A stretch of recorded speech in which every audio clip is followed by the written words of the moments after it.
નમસ્કાર મિત્રો. અક્ષરના અજવાળા. સમાજમાં પોતાના કર્મો અને સર્જનોથી અજવાળું પાથરતા માનવ રત્નો સાથેની અંતરંગ ગોષ્ઠીની આ શ્રેણીમાં હું આરાધના ભટ્ટ તમારું હૃદયપૂર્વક સ્વાગત કરું છું. મિત્રો, સૌપ્રથમ એક કાવ્ય વાંચું છું. એનું કારણ છે કે આ કાવ્યના સર્જક સાથે આપણે આજે ગોષ્ઠી કરવા જઈ રહ્યા છીએ. કાવ્ય છે વંચના. રાજ્યાભિષેક થયો. રાજાએ વચન આપ્યું, પરદુઃખ ભંજન થઈશ. પણ એણે પોતાના કાનને દાટા માર્યા. હાક મારજો, હાજર થઈશ. કોઈ પણ ઘડીએ મારી આંખો ખુલ્લી છે, એ ન્યાય કરશે.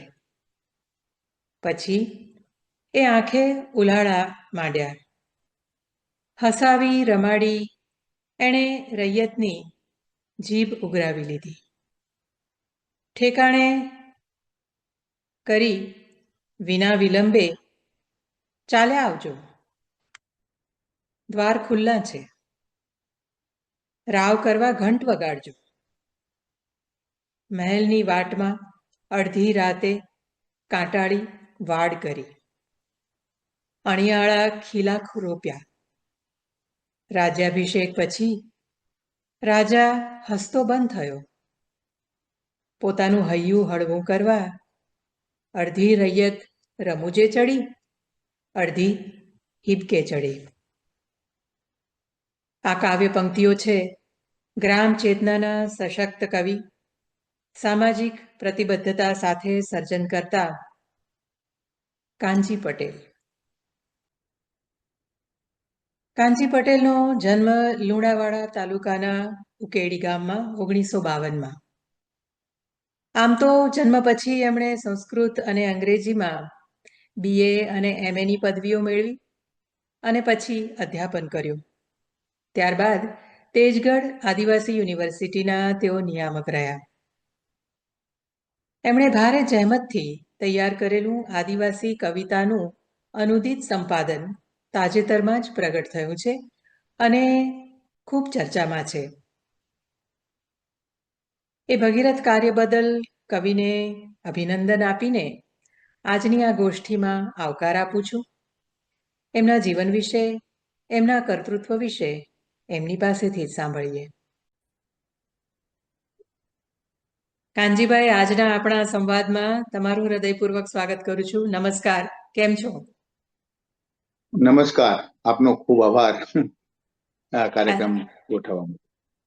કાનજીભાઈ, તમે હાલમાં જ એક ખૂબ સરસ ભગીરથ કાર્ય સંપન્ન કર્યું એવા સમાચાર મળી રહ્યા છે. એ બદલ સૌપ્રથમ તમને અભિનંદન આપું છું.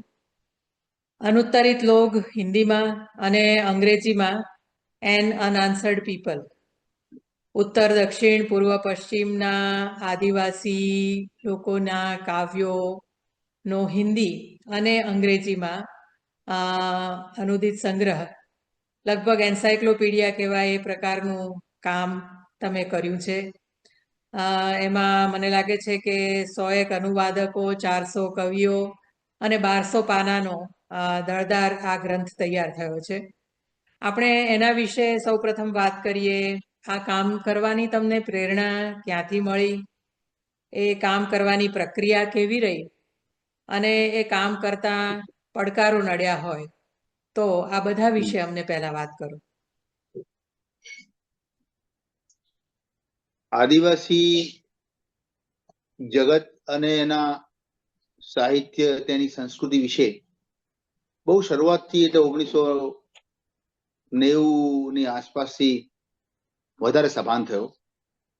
અને ગુજરાતમાં આદિવાસી અકાદમી ગણેશ દેવીએ સ્થાપેલી એની સાથે સંકળાવાનું બન્યું. પછી ભાષાઓમાં કામ કરવાનું બન્યું. ગુજરાતની ભાષાઓનું, દીવ દમણ દાદરા નગર હવેલી ભાષાઓનું એક વોલ્યુમ પણ PLSI એટલે people's linguistic survey of India હેઠળ તૈયાર થયું. અને આદિવાસી સાહિત્યનો, સમાજનો બહુ ઘનિષ્ઠ પરિચય થયો. પરિણામે મને વારંવાર એ થતું હતું કે આવું ભારતભરની આદિવાસી કવિતાઓનું એક મોટું સંકલન, કે જેને એન્થોલોજી કહી શકાય, કહેવાય છે, એનું કોઈ કાર્ય થવું જોઈએ. તો વર્ષોનો પડેલો વિચાર મેં આ કોરોના સમયથી અમલમાં મૂકવાનું શરૂ કર્યું. ભારતની આદિવાસીઓની 500 થી પણ વધુ ભાષાઓ છે. એટલે જંગલમાં રહેનારા આદિવાસીઓની ભાષાઓ 500ની આસપાસનું કહેવાય છે. પછી વિચરતા વિમુક્ત સમાજો જે પણ આદિવાસી છે એમની પણ 125-150ની આસપાસ ભાષાઓ છે. તો 650 જેટલી ભાષાઓ, સમૃદ્ધ ભાષાઓ આપણા દેશને આપણે કહીએ છીએ કે બહુ આપણા દેશની diversity of languages, diversity of ethnic groups, લોકોની જે વિવિધતા છે એ બિલકુલ ચકિત કરે એવી છે. તો આ ચકિત કરે એવી વિવિધતાને કેવી રીતે સન્માનવી, કેવી રીતે સમજવી અને કેવી રીતે આપણા દેશ સમક્ષ ધરવી, એના વિચારો અનેક વાર આવ્યા હતા. અને એ શરૂ કર્યા 2020ની આસપાસ એનો અમલ શરૂ કરવાનો. એટલે જે લોકો શહેરોમાં છે એ લોકોને તો આ આદિવાસી આટલી બધી ભાષાઓ છે, આવી ભાષાઓ છે, એનું પણ સાહિત્ય હોય છે, એ લોકોનું પણ જીવન છે, એ પણ મનુષ્યો છે, એવી વાતોની ઝાઝી ખબર હોતી નથી. અને એને કારણે, હા, કોઈ સાહિત્યકારો વાત કરે, કલાકારો વાત કરે, એને કારણે એવું બને કે થોડી વાર વાત થાય અને પછી એ લોકો વિસરાઈ જાય. જેને મુખ્ય ધારા કહેવામાં આવે છે, મુખ્ય ધારામાં આ બધો હજી બાબતોનો પ્રવેશ થયો નથી. આ વિગતો જો એક દેશ તરીકે આપણે આપણી સમક્ષ હોવી જોઈએ અને એક લોકતંત્ર તરીકે આપણે આ બધું જાણવું જોઈએ. એ સાહિત્ય દ્વારા કેવી રીતે શક્ય બને એવું મેં વિચાર્યું અને પરિણામે આ કાર્ય શરૂ થયું. એમાં જે શરૂઆતથી તો મને એવું લાગ્યું કે આ એક માણસ કેવી રીતે કરી શકે એકલે હાથે, પણ ધીમે ધીમે ધીમે શરૂ થયું અને કામને વેગ મળ્યો, મિત્રોનો સાથ મળ્યો. કેવી રીતે? મારી પાસે મોબાઈલ જ હતો અને મોબાઈલના માધ્યમથી જે સંપર્કો મેં કર્યા એ સંપર્કોમાં મને એવું નથી લાગતું મારી પાસે કોઈ આસિસ્ટન્ટ પણ હતો. હું એકલો સિંગલ હેન્ડેડ કામ કરતા કરતા લગભગ 1.5 વર્ષ સુધીમાં તો લગભગ 300 જેટલા કવિઓનો સંપર્ક કરી શકાયો. થોડા ખૂટતા હતા, એનો સંપર્ક બીજા 1 વર્ષમાં કર્યો. એટલે મારું કવિતાઓ એકત્ર કરવાનું કાર્ય લગભગ 2.5 થી 3 વર્ષમાં પૂરું થયું. એને સમાંતરે અનુવાદો કરવાનું પણ મિત્રો દ્વારા શરૂ થતું હતું. એટલે હિન્દીમાં અનુવાદો કરવાના અને અંગ્રેજીમાં. પણ અંગ્રેજીમાં અને હિન્દીમાં અનુવાદો કરતા પહેલા મૂળ જે પાઠ છે એ ફાઇનલ થયો હોવો જોઈએ. તો જેની પાસેથી કવિતાઓ મળી હોય એની મૌખિક પરંપરામાં ઘણાએ તો મને મોબાઈલ પર લખાવી હોય, ઘણાએ ઓડિયો ફાઇલ મોકલી હોય, ઘણાએ સોફ્ટ વર્ઝન મોકલ્યું હોય, ઘણાએ વોટ્સએપ પર ફોટો મોકલ્યો હોય. આ બધું જાત જાતનું મારી પાસે હતું ને એ બધું જ સાફ કરતા કરતા કરતા કરતા કરતા એની જે ફાઇલો બની, પરિણામે 2024માં એની 400 જેટલા કવિઓ ની લગભગ 1000 જેટલી રચનાઓ મળી. પણ બધી રચનાઓ સમાવવી અહીંયા શક્ય ના હોય, કારણ કે તો પછી દળ બહુ મોટું થઈ જાય. એને પરિણામે એમાંથી દરેક કવિની લગભગ એક રચના, અને કોઈ સારી રચનાઓ લાગી હોય, સારી એટલે ફરી પાછું એ મારા માટેનો શબ્દ છે, સારી અને ખરાબ, તો એવી કદાચ 1 કે 2 વધુ રચનાઓ કોઈ એવી જોડાય. પરિણામે લગભગ 500-700 જેટલી રચનાઓ થઈ. પછી ચયન કરતા કરતા એમ લાગ્યું કે હજી વોલ્યુમ બહુ મોટું થાય છે, એટલે પણ ઘટાડો કર્યો. પણ છેવટે બધું ઠર્યું 500 જેટલી રચનાઓ પર, 400 કવિઓ પર અને 140 જેટલી આદિવાસી ભાષાઓ પર. દેશની 650 જેટલી આદિવાસી ભાષાઓમાંથી હું માત્ર 140 ને જ અહીંયા મેળવી શક્યો. બીજી બધી ઘણી ભાષાઓ આની પહોંચ બહાર રહી ગઈ છે.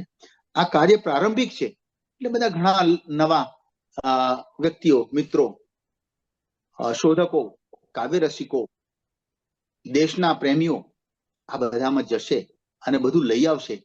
કારણ કે એ ભાષાઓ, એ સમાજો, એ સાહિત્ય એમને પ્રમાણવાની, એમને સમજવાની કોઈ રાહ જોઈને બેઠું નથી, પણ આપણે ત્યાં જઈને પહોંચીએ એની ગરજ દેશ તરીકે, સમાજ તરીકે આપણી છે. એવા ભાવથી આ કાર્ય શરૂ કર્યું. છેવટે સપ્ટેમ્બર ની 25મી તારીખે એ પુસ્તક પ્રગટ થયું પટનામાં એક આંતરરાષ્ટ્રીય સાહિત્ય ફેસ્ટિવલમાં. ત્યારે મને થોડી શાંતિ થઈ, કારણ કે વચ્ચે વચ્ચે એવું લાગતું હતું કે પ્રોજેક્ટ છૂટી જશે, મારાથી નહીં થાય, ટેકનિકલ સપોર્ટ, આર્થિક, આ તે, મુદ્રણ કરવું, આ બધા સવાલો હતા. પણ મારો નિશ્ચય હતો કે આ કામ આદિવાસીનું છે, એટલે દરેક આદિવાસી કવિને એના સુધી જે ભલે નિરક્ષર હોય, ખૂણે રહેતો હોય, બોલીને લખાવતો હોય, પણ એની કવિતા લેવી, એની લિપિમાં લેવી. લિપિઓ એવી છે, દેશમાં આદિવાસીઓની અનેક લિપિઓ છે. આપણે એમ સમજીએ છીએ કે જેટલી લિપિઓ વધારે, જેટલી ભાષાઓ વધારે, એટલી તંત્રને વધુ માથાકૂટ. મને એવું લાગે છે કે દેશ જેટલો વિશાળ, સમૃદ્ધ અને વિવિધ, એટલો દેશનો આનંદ અને હેપીનેસનું જે ઇન્ડેક્સ છે એટલો ઊંચો જાય. પણ એ હેપીનેસ ઇન્ડેક્સ કેવી રીતે વધે એના ભાગરૂપે જ આપણે આ બધા કાર્યો સમાજ માટે કરી રહ્યા છીએ. જે લિપિઓ મને મળી એ બધી લિપિઓ જેમની તેમ જેણે આપી એ આ પુસ્તકમાં જ છાપી છે. એક બાજુ લિપિ, મૂળ લિપિ વાળું કાવ્ય, અને બીજી બાજુ વળી અનુવાદિત હિન્દીમાં કાવ્ય, અને બીજા વોલ્યુમમાં મૂળ લિપિ અને અનુવાદિત અંગ્રેજી કાવ્ય. એ પ્રકારે ગોઠવ્યું, અને તેમ છતાંય લગભગ 2 વોલ્યુમના થઈને 1200 પાના થયા. અને મેન્યુઅલી હેન્ડલ કરવું એ પણ બહુ વજનદાર કામ છે. એની અંદર સામગ્રી જે છે, જેની વિષયની વિવિધતા છે, ચોંકાવનાર એવી કે ભારત આ પણ છે. વાહ. તમે પડકારોની થોડીક તો વાતો કરી. લિપિ કદાચ એક પડકાર હશે. અનુવાદકો શોધવા પડકારજનક લાગ્યું ખરું? હા, એટલે પહેલા તો એવું કર્યું કે માનો કે આંધ્રપ્રદેશનો કોઈ કવિ છે, એને મૂળ આદિવાસી ભાષામાં એને કવિતા આપી, પણ એ જે હિન્દી આપણને રજૂ કરી રહ્યો છે એ હિન્દી પર બીજા મિત્રોએ કામ કર્યું, અને એનો સુધારો થયા પછી આપણે મૂળ કવિને પાછું તપાસવા મોકલ્યું કે તમે કહો કે તમને આ યોગ્ય લાગ્યું છે, હિન્દીમાં લઈ જવાયું તે, તમારા હિન્દીથી અહીંયા પરિવર્તનો કર્યા તે. તો એમણે મંજૂર કર્યું હોય પછી એ હિન્દીની ટેક્સ્ટને નક્કી કરી, પછી એ હિન્દી પરથી અંગ્રેજી થયું. એટલે મૂળ કવિ દાખલા તરીકે હિન્દીમાં પણ શક્ય ના હોય, તો આપણે એને કે તમારું ભાંગું તૂટું હિન્દી હોય બોલવાનું, અને હું જે ફોન પર બોલે એને પણ લખી લેવામાં આવતું, ને હિન્દી ટેક્સ્ટ નક્કી કરી અને એને ટાઈપ કરી, અને જે કોઈ મિત્રો હિન્દીને જોનારા પણ હતા અને અંગ્રેજીને પણ જોનારા હતા એમને એ કૃતિઓ મોકલી. એટલે પ્રથમ તો હિન્દી ભાગ બિલકુલ ફાઇનલ થતો હતો, એની સાથોસાથ અંગ્રેજી ભાગ પણ ફાઇનલ થતો ગયો. કેમ કે કેટલીક જગ્યાએ મૂળ અંગ્રેજીમાં જ કવિતાઓ આવતી હતી, જેમ કે ઉત્તર પૂર્વ નાગાલેન્ડ, ત્યાંથી કવિઓ તો પોતાની આદિવાસી ભાષામાં કેટલાક એમની લિપિમાં લખે છે, પણ મોટા ભાગના લખતા નથી, તો એ બધા અંગ્રેજીમાં જ લખે છે. ત્યાં હિન્દીનો ચલણ ઓછું છે. અને જ્યાં જ્યાં આસામમાં કે ત્રિપુરામાં, મણિપુરમાં હિન્દીનો પ્રસાર છે, ત્યાં હિન્દી જેને આપણે બીજા ભાગોમાં હિન્દી કહીએ છીએ તે પ્રકારની હિન્દીનું સ્વરૂપ એનું જુદું છે, કારણ કે એમને સ્વીકારેલી હિન્દી અલગ પ્રકારનું ફોર્મેટ છે. એટલે જેને કહેવાતું માન્ય કે સ્ટાન્ડર્ડ કે કોમ્યુનિકેબલ એ પ્રકારનું તત્વ અહીંયા નથી. પણ છતાં એ બધી અડચણોને ઓળંગીને મિત્રો પાસેથી હિન્દી પાઠ, એકને જો હિન્દી પાઠ બરાબર ના હોય તો આપણે કે કોઈ હિન્દી જાણનારો હોય તો એની જોડે મને મેળવો, તો એનો પાઠ લઈને વળી આસામના બીજા કોઈને હિન્દી પાસે મોકલું, નાગાલેન્ડના કોઈ હિન્દીના અધ્યાપક કે હિન્દીના અભ્યાસુને કેવી રીતે ગોતવો એની પણ શોધ કરું, કારણ કે મૂળ નાગાની સાથે પણ પરિચય હોય, સમાજ સાથે, અને વળી હિન્દી સાથે પણ પરિચય હોય. એ પ્રકારના બધા કનેક્શનો જોડવામાં ઘણી બધી એમાં અડચણો આવી, પણ એક એક કરીને પાર થતી ગઈ. અને જે અનુવાદ જેમણે કર્યો હિન્દીમાં કે અંગ્રેજીમાં, એ બધા મિત્રોએ પણ ઘણી બધી મુશ્કેલીઓ નડી ત્યારે એમને મૂળ કવિઓ સાથેના સંપર્કો આપ્યા. એટલે મૂળ કવિઓના સંપર્કો કરીને અથવા તો એ મને પૂછીને અથવા તો બીજા કોઈ અન્ય જાણકારને પૂછીને કવિતાનો એક પાઠ અંગ્રેજીમાં જે નિશ્ચિત કરે એ બળી પાછો કોઈ ત્યાંના નાગાલેન્ડના કોઈ જાણકારને અથવા તો બીજા નાગાલેન્ડના કવિ હોય એને જણાવીએ અને આપણને કહે. એ પ્રકારે પાઠ ફાઇનલ કરતા કરતા પછી પાછું આપણી દ્રષ્ટિ પણ લાગે કે કવિતામાં આટલી લંબાઈ છે, એનો આ અર્થ છે, એનો આ જે ભાવ છે એ અહીંયા પકડાયો કે નહીં, એનું એક કરતા વધુ વાર 10-10 વાર 20-20 વાર ફોકસ કરીને એની ટેક્સ્ટ હિન્દીમાં અને અંગ્રેજીમાં કરવામાં જે પ્રયાસ થયો એ મને એવું લાગે છે કે દરેક તબક્કે છોડી દેવાનો પ્રસંગ પણ આવતો હોય, કેમ કે આમાંથી આગળ નીકળાતું ના હોય. પણ મિત્રો જે અનુવાદ કરનારા હતા એમણે પણ એટલી નિષ્ઠાથી એવું અમે એમાં લાગેલા રહ્યા અને અનેક વિકલ્પોની શોધ કરતા કરતા જે કવિતામાં રહેલો અર્થ છે એ પોતે અનુવાદમાં લાવી શક્યા કે નહીં એનો પ્રયાસ એમણે કર્યો. અને અમને એમ લાગ્યું કે હવે બીજા જોનારા મિત્રો આની સાથે કામ કરનારા હતા, એવું જે અંગ્રેજી અનુવાદમાં કામ કરનારા હતા, ગોપિકા જાડેજા, સંતોષ દાસ, સોનલ બક્ષી, આ બધા મિત્રોએ આના અનુવાદને ઘણો બધો સમય આપીને પોતે અનુવાદો કરીને અને અનુવાદોમાં પર કામ કરીને એને સુધારીને યોગ્ય કરવામાં ઘણી મદદ કરી. હિન્દીમાં જે અનુવાદો થયા એમાં મોટાભાગના અનુવાદો નરેશ ચંદ્રકર નામના હિન્દી કવિએ આપણને ઠીક કરવામાં મદદ કરી, પોતે ઠીક અનુવાદો કર્યા. ઘણા અનુવાદો મેં પણ કર્યા. એ સિવાયના જે 1-2 કવિતાના કે 5 કવિતાના 10 કવિતાના અનુવાદો જે મિત્રોએ કર્યા એ દેશભરમાં ફેલાયા છે. કોઈ બેંગ્લોરમાં છે, કોઈ મદ્રાસમાં છે, કોઈ ત્રિવેન્દ્રમમાં છે, કોઈ આઇજવાલમાં છે, કોઈ વળી ગુવાહાટીમાં છે, કોઈ કોલકાતામાં છે, કોઈ જયપુર ઉદયપુરમાં છે. એ બધા મિત્રોએ કોઈ પણ સમયે અમારા કોલને એટેન્ડ કર્યો છે, સવાલનો જવાબ આપ્યો છે અને જાણે કે ઓનલાઈન રાઉન્ડ ધ ક્લોક ચાલવા વાળી એક્ટિવિટી હતી અને જેનો અંત 4.5 વર્ષે આવ્યો. વાહ. કાનજીભાઈ, અનુવાદો વિશે પણ થોડી વાત કરવી છે.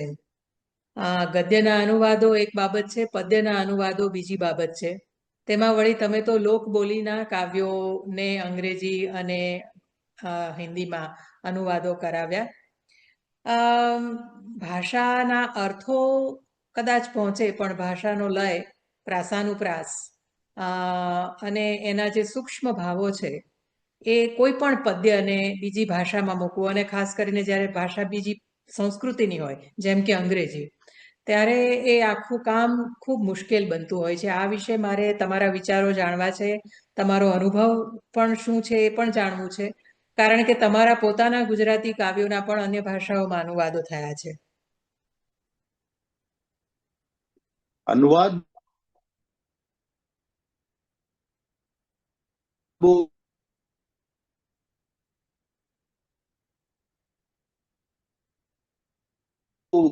બહુ ગંભીર ક્રિયા છે અને લક્ષિત ભાષાના બંને અનુસંધાનો તો સારો અનુવાદ, ત્યાંના અર્થો એ બધું અનુવાદક પકડી શકે તો સારું. પણ આપણા એન્થોલોજીમાં એવું લક્ષ્ય હતું કે એમાં આ બધા ગાબડા અને ક્ષતિઓ રહેવાની, કારણ કે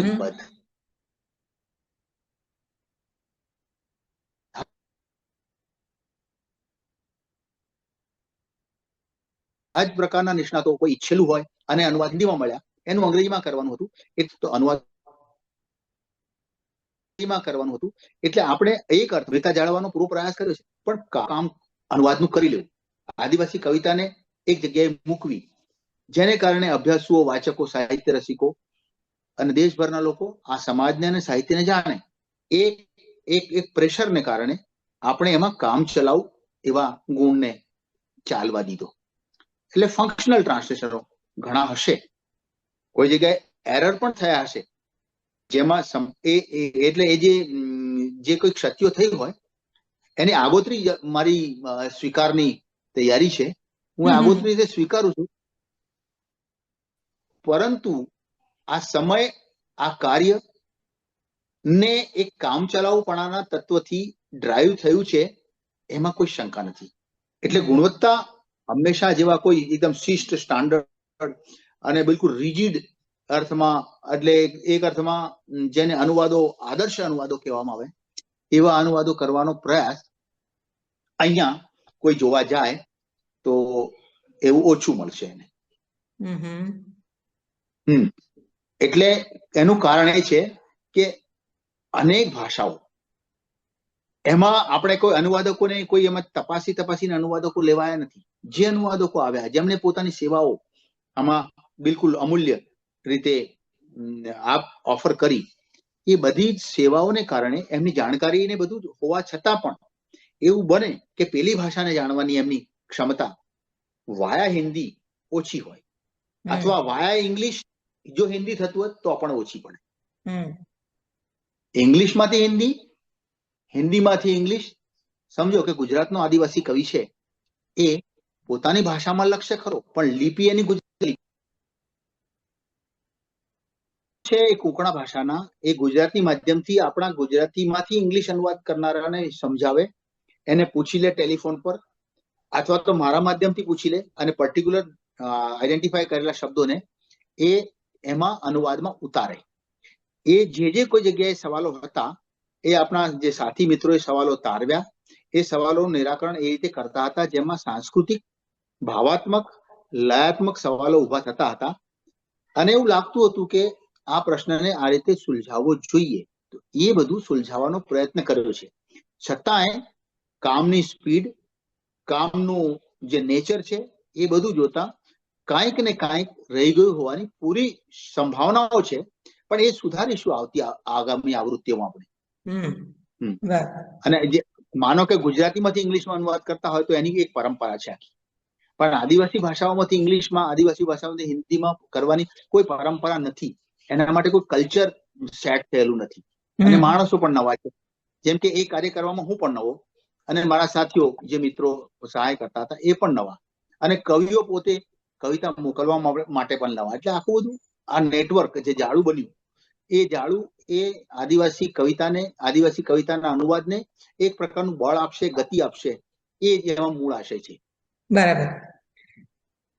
કાનજીભાઈ, એક પ્રશ્ન એ થાય છે કે આપણે આદિજાતિઓની સંસ્કૃતિ, એમની ભાષા જળવાય, એની જાળવણી માટેના અને બહોળા સમાજ સુધી એ પહોંચે એ માટેના આપણે પ્રયત્નો કરીએ છીએ.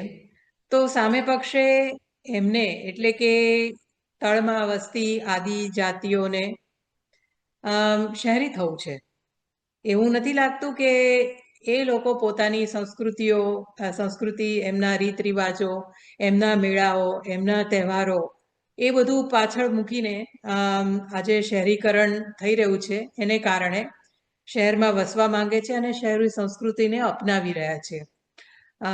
મેળાઓ, આજે કેટલા બધા મેળાઓ એવા છે જેમાં શહેરી લોકો કદાચ વધારે જતા હશે, અને જો આદિવાસીઓ જતા હોય તો એ એમનું ચોયણું પહેરવાને બદલે કદાચ બુશકોટ પાટલુન અને ફેક નાઇકીના બૂટ પહેરીને જતા હશે. એવા દ્રશ્યો પણ જોવા મળે છે. એટલે આ બાબતે તમારું શું કહેવું છે? આપણે એક તરફ એમની સંસ્કૃતિની જાળવણી કરીએ છીએ, તો બીજી તરફ એમને શહેરી થવું છે. હા, હવે જીવનનો સ્વભાવ પરિવર્તનનો છે. સંસ્કૃતિ કોઈ જડ વસ્તુ નથી કે જે બદલાય જ નહીં. ખાન પાન, પહેરવેશ, એ બધું બદલાતું રહે છે, જેને વિકાસ કહેવામાં આવે છે. એ વિકાસની ગતિ એવી છે કે જેમાં જંગલોનો અને પ્રાકૃતિક વસ્તુઓનો નાશ થાય છે, અને માણસ પોતાની રચના, ભૌતિક રચનાઓ પોતે કરે છે. સિમેન્ટ કોન્ક્રીટના જંગલો બનાવે છે.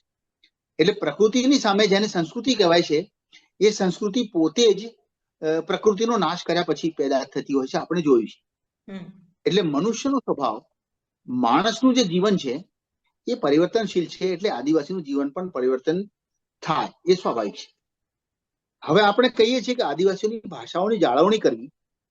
હા, ભાષાઓને સમૃદ્ધ કરવી, ભાષાઓને બળ આપવું, અને ભાષાઓ બીજી ભાષાઓ સાથે ડાયલોગમાં ઉતરે એ કામ કરી શકાય, પણ કોઈ ભાષાને કાયમી રીતે કોઈ જળ સંવર્ગ તરીકે આપણે સમજતા નથી, અને જળ સંવર્ગ નથી એટલે કોઈ મ્યુઝિયમની ચીજ તરીકે એની જાળવણી કરવી મુશ્કેલ છે. એટલે જીવંત ભાષા, જીવંત લોકો અને જીવંત એમનો જીવનનો સંદર્ભ છે. તેમાં જેમ કે શિક્ષણમાં, રોજબરોજની બોલીમાં, જીવનના આવતા મેળાઓમાં, લોકો સાથેના સંપર્કમાં અને લોકતંત્રમાં, ડેમોક્રેટિક સેટઅપમાં એને જીવંત ઇમ્પોર્ટન્સ આપવું, એ જ મને લાગે છે કે એને જાળવવા માટેનો મૂળ આખો પ્રકલ્પ હોવો જોઈએ. હવે બને છે એમ કે દેશમાં 22 ભાષાઓને મુખ્ય ગણીને માન્યતા આપવામાં આવી હોય, તો બાકીની 650 ભાષાઓનું શું? 22 જ ભાષાઓ છે તો 22 ભાષાઓના બોલનારા લોકો લાખો છે, એટલા માટે જ એમને માન્યતા મળે, અને અહીંયા હજારોમાં છે માટે એને એના બાળકને નિશાળમાં એની ભાષામાં ભણવા ન મળે? જેમ કે ભીલી ભાષા, જેમ કે કોંકણા ભાષા, તો મુંડારી ભાષા ને એની નિશાળો મળી છે, હો ભાષાને નિશાળો મળી છે, કોકબરોકને મળી છે, બોડોને મળી છે નિશાળો, પણ આપણા કોંકણાને એની શાળા મળી નથી, આપણા ભીલને એની ભાષા મળી નથી. કારણ કે નિશાળમાં છોકરું જાય તો શિક્ષક બોલે છે ગુજરાતી અને બાળક બોલે છે ભીલી, એટલે ત્રીજા દિવસે ઘેર આવી જાય, ડ્રોપ આઉટ થઈ જાય બાળક. તો ભાષાઓની આપણી નીતિ છે, ભાષાઓની આપણી નીતિ છે, એના વિશે પણ એકદમ ગંભીર મૂળ વિચારણા કરવાની જરૂર છે. બાળકો શિક્ષણ લે એટલા માટે એમની ભાષાઓમાં એમને ભણાવવા જોઈએ, એવા શિક્ષકો તૈયાર કરવા જોઈએ, એનું સાહિત્ય તૈયાર કરવું જોઈએ, એમના ગીતોમાં એમને બાળકોને ભણાવવું જોઈએ, અને પછી બાળક મોટું થાય, 6ઠે 8મે ધોરણે જાય તો પછી ગુજરાતીમાં જાય. પણ પહેલા બાળકને ટકાવવું હોય તો મધ્યાહન ભોજન નિશાળમાં આપવાથી નહીં ટકે. માત્ર એને બાળકને રસ પડે એની ભાષામાં એને ગીતો ગવડાવવા પડશે, એને એમ કેવું પડશે કે તારું ભીલી ભાષાનું ગીત ગા. શિક્ષક જ કે તું ઊભું થા, તારું ગીત ગા. અને બાળકને જ્યારે ગૌરવ મળશે ભાષાને, ત્યારે બાળક એ ભાષામાં ગૌરવ લેતું થશે, પછી એ ભાષામાં બોલતું થશે, એનો કોન્ફિડન્સ, આત્મવિશ્વાસ ત્યારે જ બનશે. એટલે આપણા શિક્ષણમાં અત્યારે જરૂર છે આ કે દરેક નાની નાની ભાષાને કેવી રીતે બીજી ભાષાઓ સાથે જોડવી અને એને ગૌરવપૂર્ણ રીતે, લોકતાંત્રિક રીતે એને સમાજમાં સન્માનપૂર્વક જગા મળે એની ગોઠવણ કરવી. વાહ કાનજીભાઈ, તમારા કાવ્ય સંગ્રહો વિશે પણ વાત કરવી છે. આ વર્ષની શરૂઆતમાં તમારો કાવ્ય સંગ્રહ અમને ન ભૂલતા પ્રગટ થયો. આમ તો આ શીર્ષક જ એના કાવ્યો વિશે ઘણું બધું કહી દે છે. તમારી કવિતા એ શાંત વિદ્રોહની કવિતા છે. કેટલાક કાવ્યો એવા પણ છે જે વાંચીએ તો એમાં ઉમાશંકરના ભૂખ્યાજનોનો જઠરાગ્નિ પણ યાદ આવી જાય. ખાસ કરીને હું એક કાવ્ય જો ટાંકું તો ભૂખ મળજો નામનું તમારું જે કાવ્ય છે, એ મેં જ્યારે વાંચ્યું પહેલી વાર ત્યારે મને સૌથી પહેલા ઉમાશંકર યાદ આવ્યા. તમારી નિસ્બત ક્યાંથી આવે છે, એનું મૂળ અમને સમજાવો. તમે વસો છો શહેરમાં, એટલે કે વડોદરામાં, તળના પ્રદેશો સાથે, ત્યાંની પ્રજા સાથે ની તમારી આનું અનુસંધાન અને નિસ્બત, એના વિશે, એના મૂળ વિશે અમને કંઈક વાત કરો. જે ગામમાં હું જન્મ્યો, જે માતા પિતાના પરિવારમાં હું જન્મ્યો, એ પરિવેશ, એ માહોલ, એ ભાષા ગ્રામીણ એટલે કે અમુક અંશે, ઘણા અંશે આદિવાસી પરિવેશ વાળી હતી. ત્યાંથી લોકોનો પરિચય, પરિવેશ માટેનો પ્રેમ, ત્યારથી લોકોની ભાષા માટેનો પ્રેમ, એમના ગાયન માટેનો પ્રેમ, એમની વાર્તા માટેનો પ્રેમ, એમના પહેરવેશ માટેનો પ્રેમ, એ બધું બાળપણથી બહુ સહજ હતું. અને સહજ રીતે ગમતું હતું. પરિણામે આદિવાસીનો જે પ્રકારનો રસ હોય એના જીવનમાં, એ પ્રકારનો રસ મારો જ હતો અને સહજ હતો. એના માટે કોઈ મને માતા પિતાએ કોઈ એવું બંધન નહોતું કર્યું જેને કારણે આનાથી હું જુદો થઉં. કારણ કે સમાજમાં આ બધા વિભાગોને અલગ અલગ કરવાની વાત ચાલે છે. જેમ કે આ ઉચ્ચ વર્ગો છે, આ નિમ્ન વર્ગો છે. એનું કારણ શું છે? આર્થિક પાસું છે. એનું કારણ એ છે કે એમને તકો નથી મળી. પણ મને નાનપણથી જે આદિવાસી સમાજ, ગ્રામીણ સમાજ પ્રત્યેનો જે અનુરાગ પહેલેથી બહુ સહજ હતો. અને મારો પહેલેથી નિર્ધાર હતો કિશોર કાળથી કે હું કંઈક લખવાનો છું અને લખીશ તો માત્ર મારી ભાષામાં જ લખીશ. તેની સાથે અનેક ભાષાઓ માટેનું આકર્ષણ પણ હતું. જેમ કે મને 12 કે 13 વર્ષની ઉંમરે જે વિચારો આવતા હતા તે આ હતા. તે વખતે મને સંસ્કૃતનો પરિચય થઈ ગયો, તે ઘડીએ મને અંગ્રેજીનો પણ પરિચય થઈ ગયો. એટલે મને થયું કે 11-12 વર્ષના છોકરાને, એટલે કે તે વખતના ઉંમરનાને મને એમ થતું કે અંગ્રેજીમાં શું તત્વ છે. તો અંગ્રેજી પણ મને આકર્ષતી હતી, એની સાથે મને સંસ્કૃત પણ આકર્ષતું હતું. એટલે એ આગળ જતા અંગ્રેજી અને સંસ્કૃત બંને ભાષાઓમાં મેં મારો અભ્યાસ સઘન કર્યો. મેં મારું શિક્ષણ એમાં MA સુધીનું મેળવ્યું. એની સાથે મારી ગુજરાતી ભાષા તો હતી, એની સાથે મારો ગ્રામીણ પ્રત્યેનો અનુરાગ અને આકર્ષણ હતું. એ બધું જ એક સાથે ચાલતું ગયું ને એક સાથે અનેક દિશાઓમાં કામ કરતા કરતા ભાષા પ્રત્યેની સંવેદના, ભાષાઓ પ્રત્યેની સંવેદના, કોઈ અ બ કે ક ભાષા નહીં, પણ માનવ ચેતના અને માનવની અભિવ્યક્તિ, એ બધું જ એક સાથે. એમાં મારી પોતાની ભાષા તો મદદરૂપ કરે, એમાં બીજાઓની ભાષા પણ એટલી સન્માનનીય હોય, એટલી પ્રાચીન ભાષા સંસ્કૃત પણ સન્માનીય હોય, અને એટલી જ આપણા ઉપર રાજ્ય કરીને જનાર અંગ્રેજોની ભાષા પણ અંગ્રેજી એટલી જ સન્માનીય હોય, અને એટલી સન્માનની આદિવાસીની કોઈ પણ ભાષા. તો ભાષાનો ચેતનાનો પ્રદેશ એટલો વિશાળ છે. તો આ બધું બહુ સહજ રીતે કોઈ વિભાગો વગર, કોઈ સીમાડાઓ વગર બહુ નાનપણથી દિમાગમાં પ્રવેશી ગયેલું અને એ વિસ્તરતું ગયું, જેના પર કદી કોઈ જગ્યાએ કોઈ વ્યક્તિએ રોકટોક મારા પર લગાવી નહીં, અને મને ખુદને પણ રોકટોક લગાવવાનું ઠીક ન લાગ્યું. અને મારી નાની ભાષામાંથી, મારા ગામની ભાષામાંથી, આદિવાસીની ભાષામાંથી સંસ્કૃત અને હિન્દી બધાને ભાષાઓની જે તાકાત છે એ જોડતો ચાલ્યો. પણ મેં એમ નક્કી કર્યું કે મારે કામ કરવું છે તો આદિવાસીમાં જ, આદિવાસીની ભાષામાં જ કામ કરવું છે. મારે લખવું છે તો મારી મૂળ સંવેદનામાં, મારા મૂળિયામાં જ લખવું છે. અને મારા વિષયો અને મારી અભિવ્યક્તિ એ પ્રકારે મારા પોતાના શીલ એટલે ચરિત્રમાંથી નક્કી થઈ. વાહ. તમે માત્ર કવિ નહીં, તમે ગદ્યમાં પણ ઘણું બધું કામ કરો છો, કર્યું છે. તમે નવલકથાકાર છો, વાર્તાકાર પણ છો. તો ગદ્યમાં જ્યારે લેખન હોય, ખાસ કરીને નવલકથા લખાતી હોય, ત્યારે તળની ભાષા, જનપદના પાત્રો, આ બધાની રચના વડોદરામાં વસતા એક પ્રોફેસર કઈ રીતે કરે?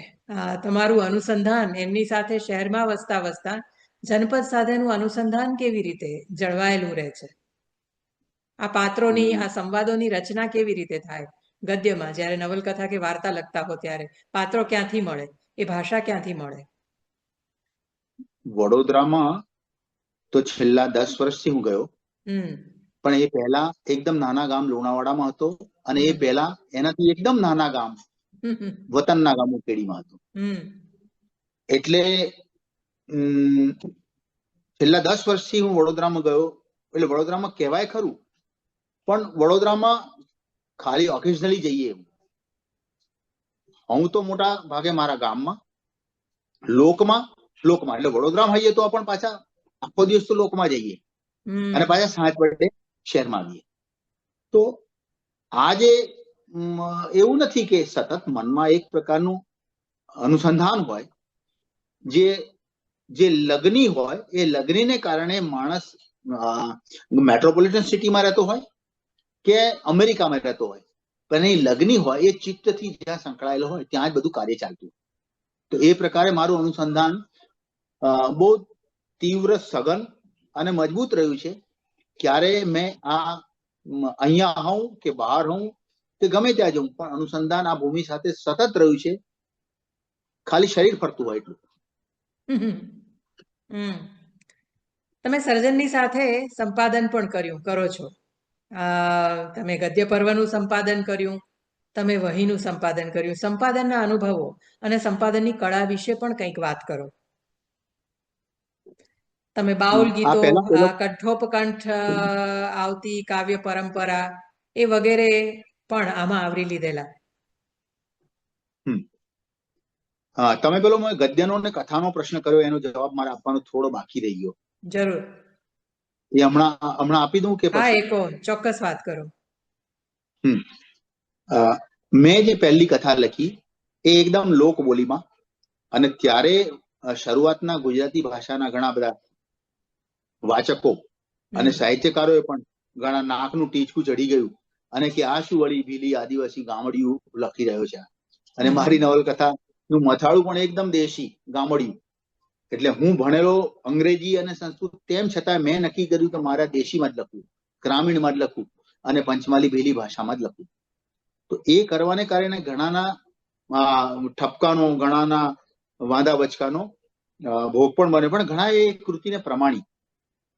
જેમ કે કૃતિ વિશે રઘુવીર ચૌધરીએ બહુ જ ઊંચા શબ્દોમાં એને વખાણેલી. અને તે પછી મેં બીજી નવલકથા જે લખી એ ડેલું, એ પણ ગ્રામીણ કિશોર ના જીવન વિશેની, જે 12 થી 15 વર્ષની ઉંમરનો હતો, એટલે કિશોરમાંથી યુવા અવસ્થા તરફ જતો હોય એવી સર્જનાત્મક દિમાગની, સર્જનાત્મક મનની એ જે બાળકની સ્થિતિ હતી એને લઈને એક લઘુ નોવલ લખી ડેલું, જેના પછી તો અંગ્રેજી, મરાઠી વગેરેમાં અનુવાદો થયા.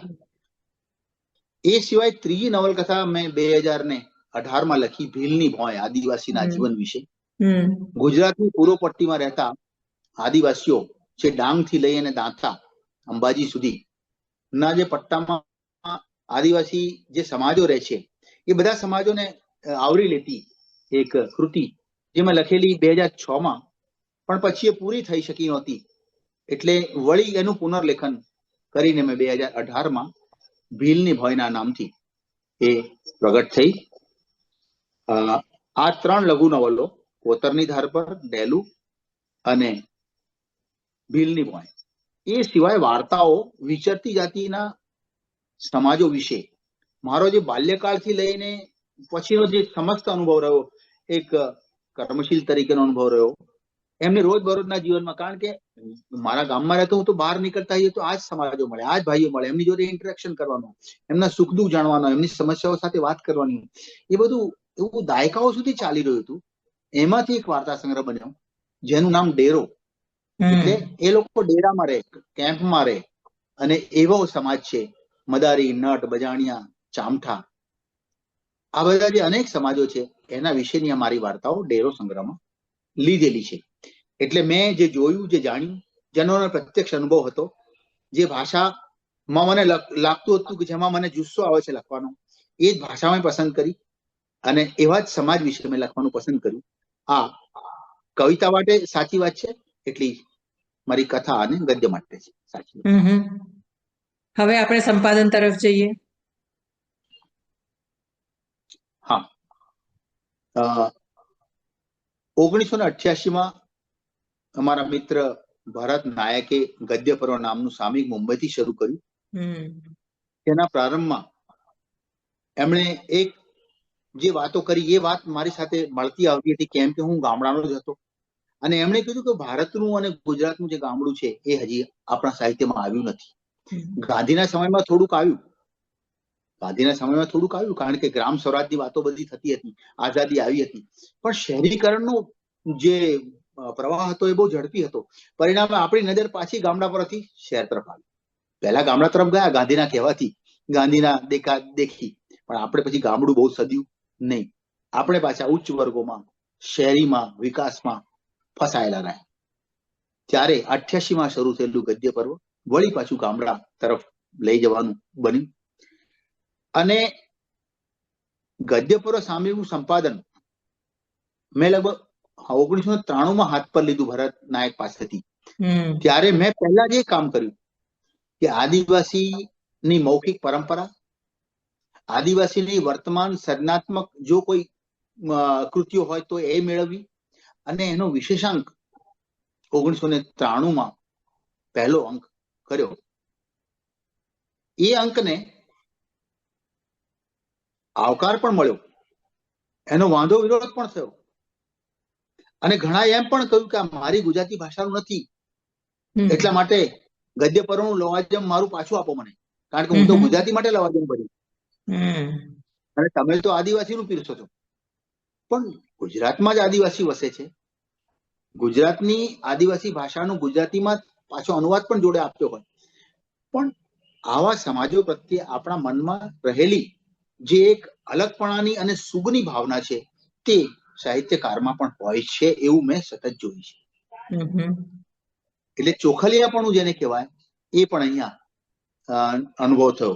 પણ મેં મારી જીત ચાલુ રાખી અને 5 વર્ષ દરમિયાન ગદ્ય પર્વમાં વિચરતી જાતિના લોકોની મૌખિક પરંપરાઓ, એમની વર્તમાન કોઈ લેખન હોય તો એ બધું જ એમાં સમાવવાનો અવારનવાર પ્રયત્ન કર્યો અને એના પરિણામે ગદ્ય પર્વનું સંપાદન મેં 1999માં વળી પાછું ભરતભાઈને સોંપ્યું. એના પછી મેં કવિતાનું સામયિક વહી શરૂ કર્યું 2000. એ સામયિક વહી શબ્દ એટલે આમ તો અરવલ્લી પંથકમાં સાબરકાંઠામાં આદિવાસીઓની વાર્તાઓનો એક પ્રકાર છે જેનું નામ છે વહી. એ શબ્દ મનમાં. અને બીજો શબ્દ મોહમ્મદ પૈગંબર, જે પૈગંબર તરીકે જે દિવ્ય સંદેશાઓ સાંભળતા હતા એને પણ વહી કહેવામાં આવે છે. તો બંને શબ્દોનો મેળ પડ્યો એટલે પછી મને આ વહી શબ્દ બહુ જ ગમ્યો. કારણ કે જે વહી રહ્યું છે, જે જાય છે, સંચરણશીલ છે, એ બધું કવિતામાં કેવી રીતે પકડી શકાય એવા ખ્યાલથી એ વહી શીર્ષકથી મેં સામયિક શરૂ થયું. અને એમાં પણ આદિવાસી અનેક નવી નવી ભાષાઓ વિચરતા લોકો, એ વસ્તુ તરફ મહિલાઓ, લઘુમતીઓ, આ બધા લોકોની અભિવ્યક્તિ છે અને બહુભાષી અભિવ્યક્તિનું સામયિક બની ગયું. બહુભાષી અભિવ્યક્તિના સામયિકમાં 2000 થી લઈ અને 2007 સુધી એ ચાલ્યું. ઘણા બધા લોકો એને આવકાર્યું. લિટલ મેગેઝિન એમનું આ કામ કરી રહ્યું છે એવી રીતે ઘણાએ આનંદ પણ વ્યક્ત કર્યો, ઘણાએ એની કદર પણ કરી. અને 7 વર્ષ સુધી એકલે હાથે ચાલ્યું.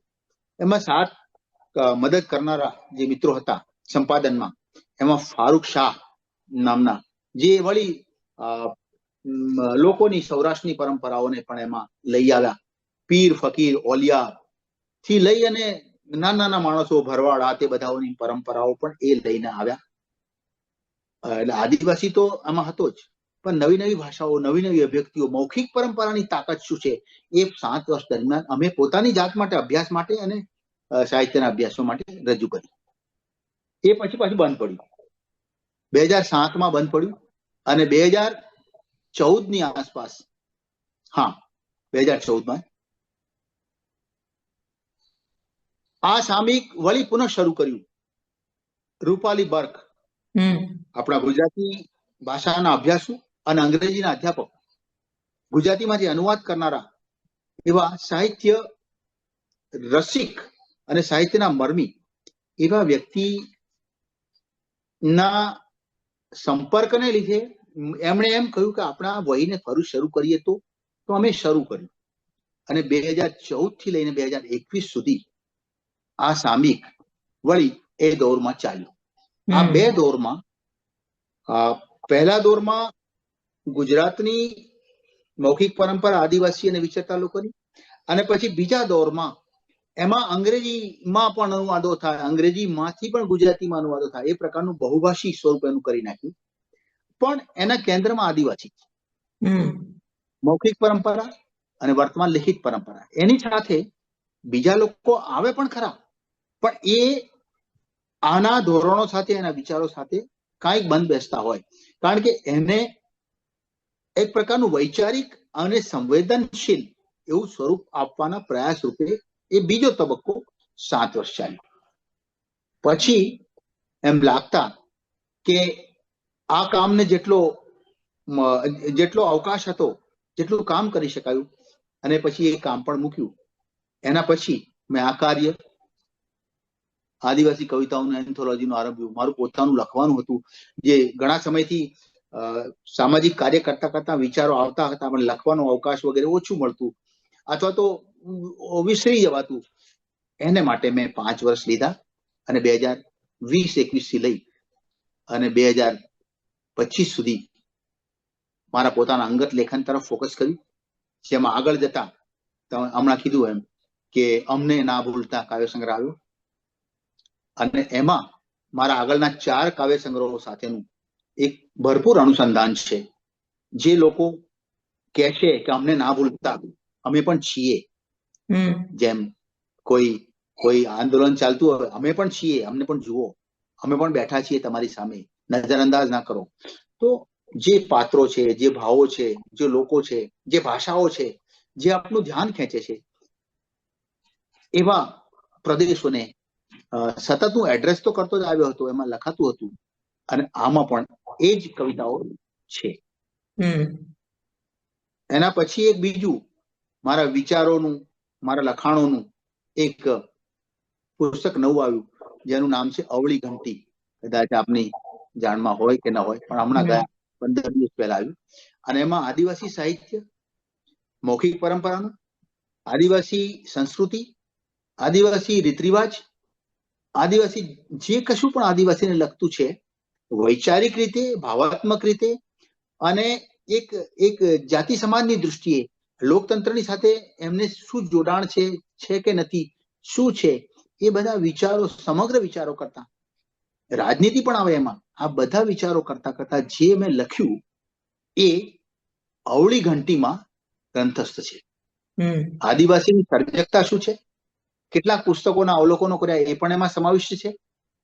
એ પુસ્તક પણ તાજેતરમાં આવ્યું છે. એટલે આ બધું એક સતત મનમાં ચાલતું, હજી એક બીજો વિચાર અને વિષય મનમાં ચાલે છે, જે હવે પૂરો થવાને આરે છે, જે આદિવાસી વિશેની અને વિચરતા લોકો વિશેની અને જનસામાન્ય વિશેની જે વાર્તાઓ છે, એનો પણ નવો સંગ્રહ ટૂંકમાં તૈયાર થઈ રહ્યો છે. એને પણ આવશે, કારણ કે હવે કાર્યનો વેગ મેં થોડો વધાર્યો છે. વાહ, આટલા બધા સાહિત્ય પ્રકારોમાં કામ કરો છો કાનજીભાઈ, તો સૌથી પોતીકો કયો પ્રકાર તમને લાગે છે? હોમ ગ્રાઉન્ડ નો ફીલ શામાં આવે? હોમ ગ્રાઉન્ડ નો ફીલ શામાં આવે? આટલા બધા સાહિત્ય પ્રકારોમાં કામ કરો છો, એમાંથી તમને સૌથી પોતીકો કયો સાહિત્ય પ્રકાર લાગે છે? આમ તો બધા જ પ્રકાર બરાબર છે, પણ મારી પહેલી અભિવ્યક્તિ હતી કવિતામાં. અને જ્યારથી 11-12 વર્ષની ઉંમરથી મેં જે કવિતાઓ લખતા હતા, એ પણ લય તો કવિતાનો હતો, ખેંચાણ ભાષાનું હતું, પણ એક પ્રકારનું સંગીત હતું. પછી મોટપણે 25 વર્ષની ઉંમરમાં મેં પહેલી લઘુ નવલકથા લખી, કોતરની ધાર પર. તો એટલે પહેલી તો કવિતા, પણ મારી દ્રષ્ટિએ પહેલી કવિતા. પણ સાહિત્ય જગત વાળા તો એમ કે છે, ભાઈ આ તો ગદ્યમાં સારું, કથામાં સારું લખે છે, એમ કે છે મને. હા, એટલે એમ કે કથામાં તમારું સારું છે એટલે કવિતા મૂકી દો. ના, બધું જ રાખવાનું, કારણ કે કવિતા એ આપણી એક વ્યાયામની એક ચીજ છે, કે કવિતામાં જે આખું દેખવાનું છે એ દેખાઈ જાય છે. પછી કારણ કે વિચાર કરવાની, અનુભવવાની જે ઘણાની, મારી પોતાની વાત કરું તો કવિતામાં પંક્તિઓમાં, ભાવમાં, કોઈ એક સ્પેસમાં, અવકાશમાં મને કવિતા દેખાઈ જાય તો પછી કથામાં પણ ફેરવાઈ જાય, વાર્તામાં પણ જતી રહે. એટલે અનુભવ તરીકે જે સ્પેસ છે, જે અનુભવનો અવકાશ છે, એ આપણને મૂળે લાગતો હોય કવિતાનો, પણ બની બેસે ગદ્યનો કે વાર્તા. વાહ, તમારા નામ આગળ ઘણીવાર અનુઆધુનિક કવિ એવું એક વિશેષણ લગાડાય છે. આ અનુઆધુનિકતા વિશે તમારા વિચારો જાણવા છે. તમે એ વિશેષણ સ્વીકારો છો? અને અનુઆધુનિક કોને કહીશું, શાને કહીશું સાહિત્યમાં? આપણે ત્યાં ગાંધી યુગ, પછી થોડોક સંક્રાંતિનો સમય આવ્યો, અને પછી આધુનિક સમય આવ્યો, પછી અનુઆધુનિક સમય આવ્યો. એ રીતે સાહિત્યના ઇતિહાસકારો અને વિવેચકો એ રીતે ઓળખાવાનું પસંદ કરે છે. લેખક લખે છે ટોટલ ટાઈમમાં, કોઈ એક ટાઈમમાં લખતો નથી. એનો સમય સકલ સમય છે, જે મનુષ્ય જાતિનો છે અને જે પોતાની આસપાસના સમાજનો છે, અથવા તો લેખકે જે બિંદુ પકડ્યું છે એ બિંદુ પરથી એનું ક્ષેત્ર વધતું જાય છે. જો એની લેખનની અને સૃજકતાની સીમાઓ એને વિસ્તૃત કરવી હોય તો, એના માનવ્યને વધારે વિસ્તારિત કરવું હોય તો એને કરવું પડશે. એટલે સગવડ પ્રમાણે કોઈ કહી શકે આધુનિક છે, અનુઆધુનિક છે, કારણ કે દરેક સમયનો સ્વાદ હોય છે. દરેક સમયનો સ્વાદ છે અને સાહિત્યમાં લેખક મૂકતો જતો હોય છે. એટલે કોઈ એમ કહી શકે, પણ એમાં કોઈ લેખકને એમ પૂછવું કે કયા તરીકે ઓળખાવાનું પસંદ કરશો, એનો ઉત્તર આપવો બહુ અઘરો છે. કેમ કે કોઈ આપણે એમ કહીએ કે હું તો ટોટલ સમય માટે લખું છું, હું તો આવતીકાલ માટે લખું છું, ગઈકાલ માટે ગઈકાલનું લઉં છું, આજમાં લખું છું, પણ મારું લક્ષ્ય છે આવતીકાલ. તો આ લેખનની જે ગતિ છે એ ગતિમાં કોઈ કહી શકે હા આધુનિક છું, કારણ કે આધુનિકોની અંદર પણ રહ્યો છું. ગુજરાતમાં આધુનિક કવિઓની વચ્ચે પણ રહ્યો છું, ત્યારે આધુનિકતાને હું જોતો હતો. પણ મને આધુનિકતાથી સંતોષ એ નહોતો, કારણ કે મારું જીવ તો મૂળમાં લાગ્યો હતો.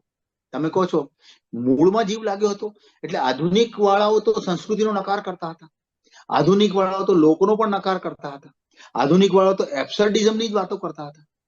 આધુનિકતા એટલે એમના મનમાં જે શહેરી જે કવિઓ લેખકો હતા એ ગ્રામીણોને કોઈ જગ્યા જ આપતા નહોતા.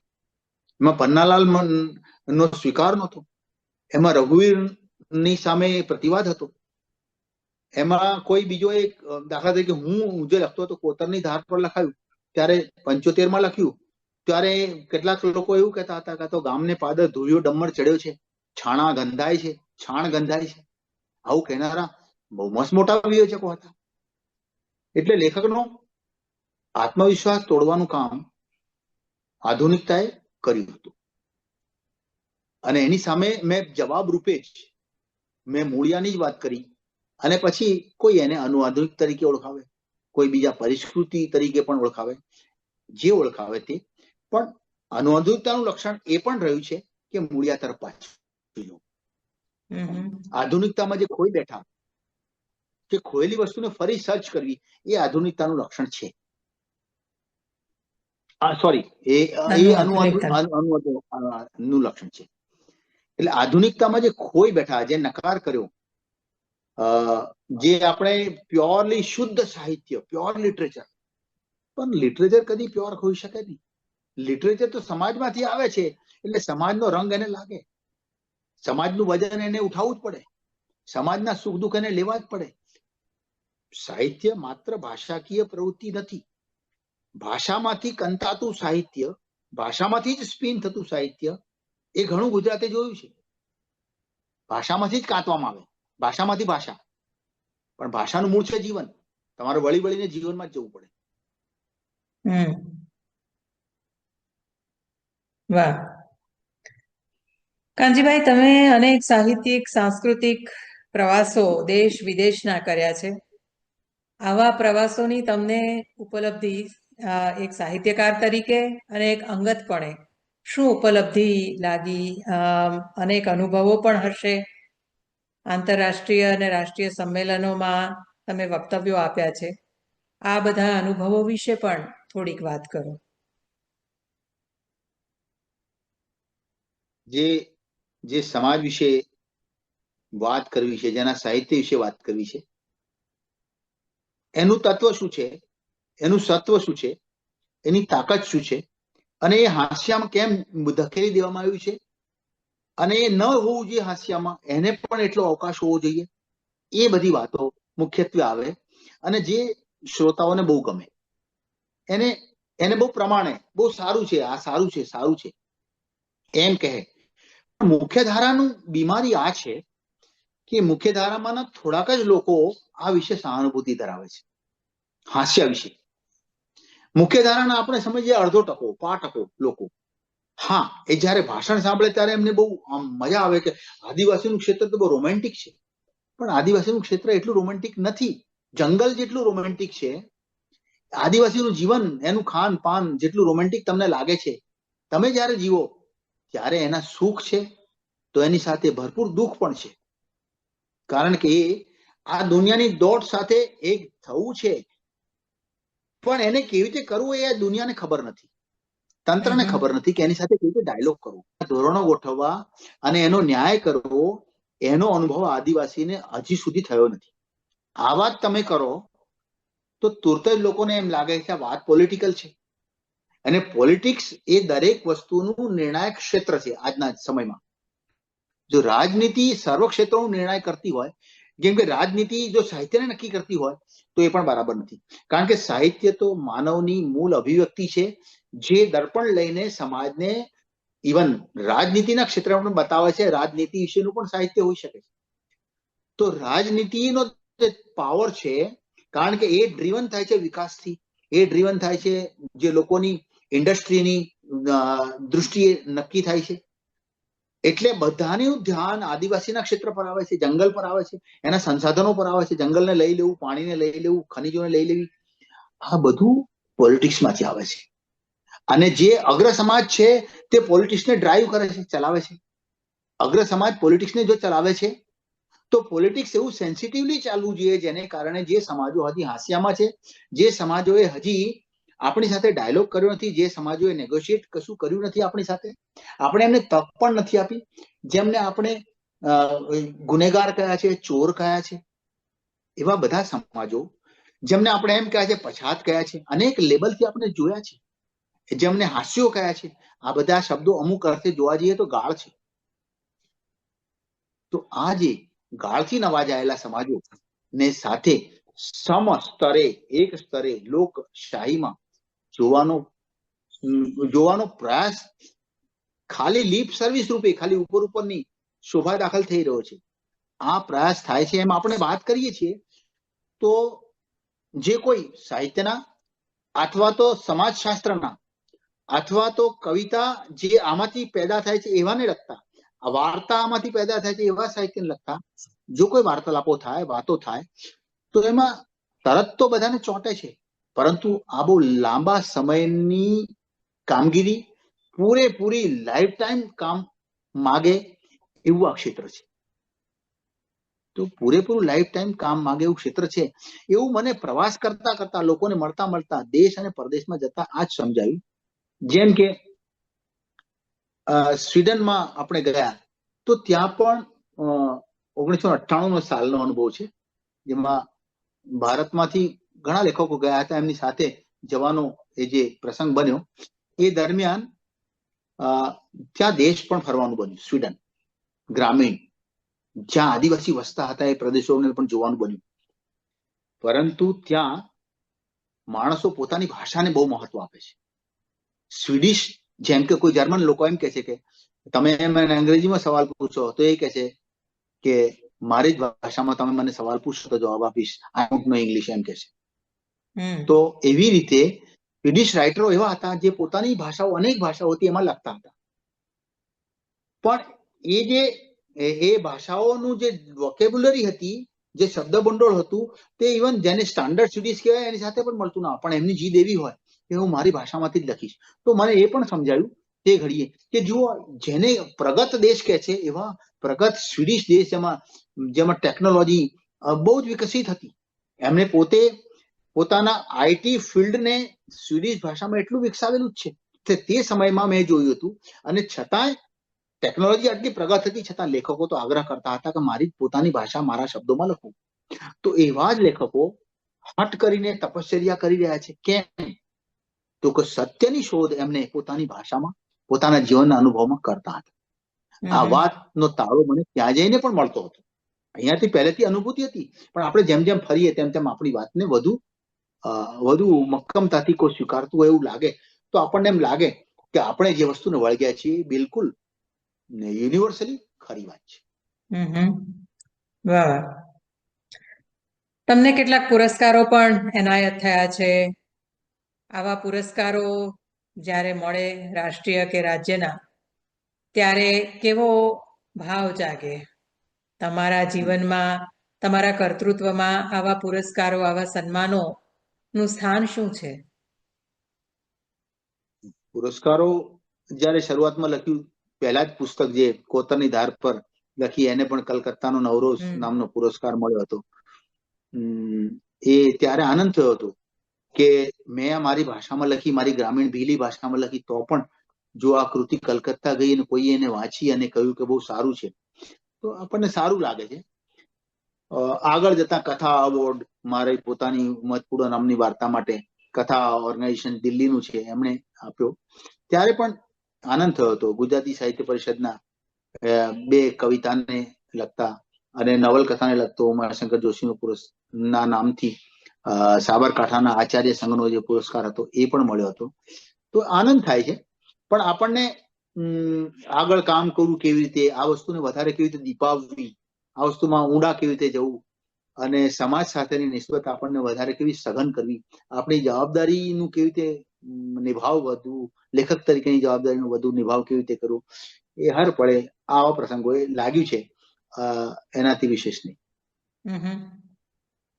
આપણે આ મુલાકાતનું સમાપન કરીએ ત્યારે એક સાહિત્યકાર અથવા તો કોઈ પણ એક કલાકાર સમાજમાં પરિવર્તન લાવી શકે, અને લાવી શકે તો સાહિત્ય અથવા કળા સમાજને કેવી રીતે બદલી શકે કે બદલવું જોઈએ?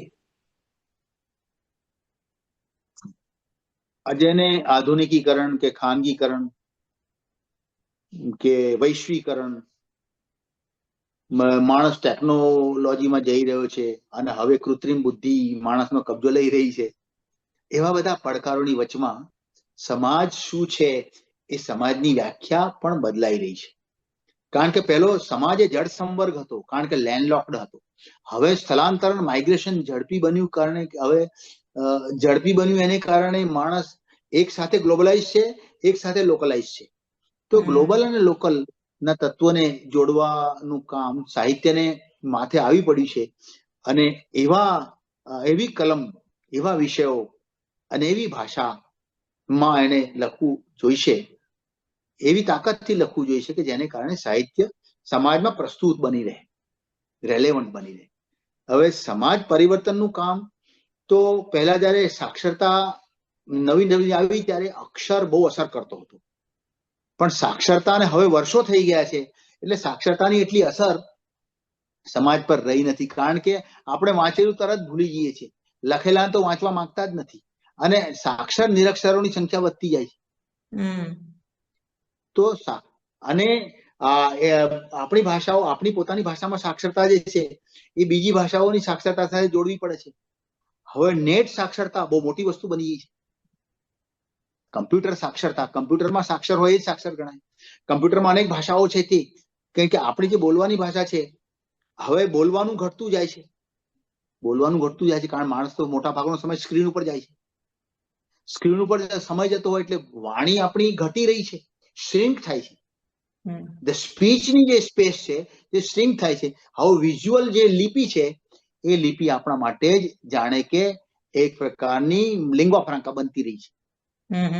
જે આપણને, જે મોટી મોટી રિસર્ચ કરનારી ગૂગલ જેવી સંસ્થાઓ જે કંઈ નેટ દ્વારા આપણને જે કંઈ મળે એ વસ્તુ આપણામાં પ્રક્ષેપણ કરી રહ્યું છે.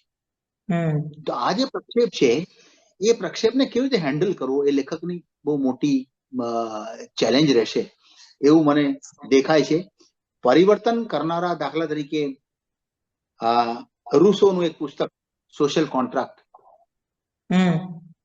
જે લખાયા પછી 50 વર્ષે જાણે કે કોઈ જગ્યાએથી બેઠું થયું,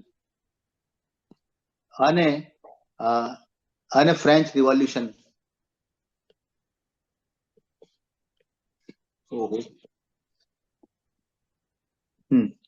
ફ્રેન્ચ રિવોલ્યુશન 50 વર્ષ પછી આવી. તો પુસ્તકની આ તાકાત આવશે ખરી? 50 વર્ષ પુસ્તક છુપાયેલું રહે, પછી લોકો વાંચે, અને વાંચ્યા પછી રોટી માગે, ભૂખ્યા જનોનો જઠરાગ્નિ જાગે, રોટી માગે, અને ત્યાંના રાજાને એના મહેલમાંથી ખેંચીને લોકો પડકારે. આવી સ્થિતિ. રાણી એમ કે રોટલો નથી, પ્રજાનો પ્રશ્ન હોય રોટલો નથી, તો રાણી કે રોટલો ના હોય તો પૂરણપોળી ખાઓ. આજે રાણીને ખબર જ ના હોય કે રોટલો એ કોને કહેવાય છે. તો આ દુનિયાને એવી કે રોટલો ક્યાંથી આવે છે, અન્ન ક્યાંથી આવે છે, એ આજે આપણે કહેવાય છે ને કે આજે ડાટા છે, નેટનો ડાટા, એ ડાટામાંથી ખાવાનો આટા નીકળતો નથી. ડાટામાંથી આટા નથી આવતો. ડાટા ઇઝ નોટ આટા. તો આટામાંથી ડાટા આવે છે એમ સમજીએ. તો આપણી ધરતી સાથેનું અનુસંધાન, પ્રકૃતિ સાથેનું અનુસંધાન, ઉત્પાદન સાથેનું અનુસંધાન, શ્રમ સાથેનું અનુસંધાન, માનવની જે સર્જન કરવાની ક્રિએટિવિટી છે, સંગીતનું કલાનું અનુસંધાન, એ આ ટેકનોલોજીમાં હા વધ્યું પણ છે અને એની સાથે ઘટ્યું પણ છે. તો ક્યાં ઘટ્યું, કેવી રીતે ઘટ્યું, એટલે બધું રફે દફે લાગે છે. એટલે પહેલા માણસ સ્થાનિક હતો એટલે એનું વિઝન સ્થાનિક હતું, પણ હવે આપણે એમ કે રફે દફે છે તો મારા શબ્દને તરત પડકારનારો બીજો શબ્દ આવે છે કે રફે દફે નથી, ઓર્ગેનાઇઝ છે. માર્કેટે નિયંત્રિત કર્યું છે. માર્કેટના ફોર્સિસ આપણી જે આઈડિયોલોજીને નક્કી કરે છે. માર્કેટ આપણી આઈડિયોલોજી નક્કી કરે છે. એ સંજોગોમાં આપણા આદિવાસીને, આપણા ગ્રામીણને, આપણા વંચિતને, આપણા દલિતને, આપણી મહિલાને, આપણી લઘુમતીને કેટલી જગ્યા છે એ સવાલ છે. કેમ કે માર્કેટનો ડોળો ઇન્ડસ્ટ્રી પર છે, ઇન્ડસ્ટ્રીનો ડોળો સંસાધનો પર છે, અને સંસાધનોમાં શ્રમ પણ આવે છે. એટલે આ સંસાધનોમાં માણસ ખુદ જ સંસાધન બની ગયો છે. હવે માણસને આમાંથી ઉગારવાનું કામ કલા કરી શકે એવી સંભાવના રહેલી છે. પણ આપણા પોલિટિક્સમાં એસ્થેટિક્સ કેટલું છે એ મોટો સવાલ છે. એસ્થેટિક્સમાં તો પોલિટિક્સ ઘણું આવી ગયેલું છે, પણ પોલિટિક્સમાં એસ્થેટિક્સ જો આવે, એસ્થેટિક્સ ને પોલિટિક્સનો સૌંદર્ય શાસ્ત્ર, કલા અને રાજનીતિ એ બેનો મેળ રચાય અને માણસ એવું નક્કી કરે તો પાછું, નહીં તો લડવાનું તો યુદ્ધો તો છે જ, છુપા યુદ્ધો, પ્રગટ યુદ્ધો. એની અંદર માણસને ઘાયલ થવાનું, લોહી લુહાણ થવાનું, રોવાનું છે, એકબીજા સામે લડવાનું છે. દરેક માણસ પોતાની કોટડીમાં કેદ થઈ રહ્યો છે, એને બહાર કાઢવાનું કામ સાહિત્યનું છે. અને જો માણસ જીવતો રહેશે તો આવતીકાલની આપણી આશાઓ પણ જીવતી રહેશે, ક્રાંતિની આશા પણ જીવતી રહેશે, તો ક્રાંતિ કદાચ થાય.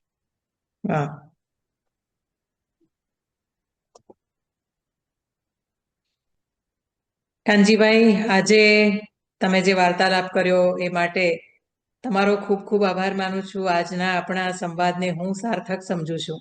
સાહિત્ય દ્વારા, શબ્દ દ્વારા તમે જે સામાજિક જાગૃતિનું કામ કરી રહ્યા છો તે માટે તમે અભિનંદનને પાત્ર છો. આવી રહેલા વર્ષોમાં આ જ રીતે સક્રિય રહો એવી શુભકામના કરું છું.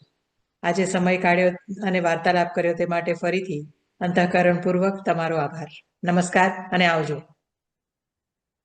આપનો પણ આભાર. તમે આ લાંબી સુદીર્ઘ પ્રશ્નોથી સમાજને ઉપયોગી એવા પ્રશ્નો, સાહિત્યને ઉપયોગી એવા પ્રશ્નો, સાહિત્યના ભાવિ વિશેના પ્રશ્નો તમે જે મૂક્યા એ માટે, અને ઉત્તર મેં જે આપ્યા, અને બૃહદ સમાજ સુધી સંકળાવવાની જે આ તક છે એને માટે હું આપનો આભારી છું. Thank you. આવજો.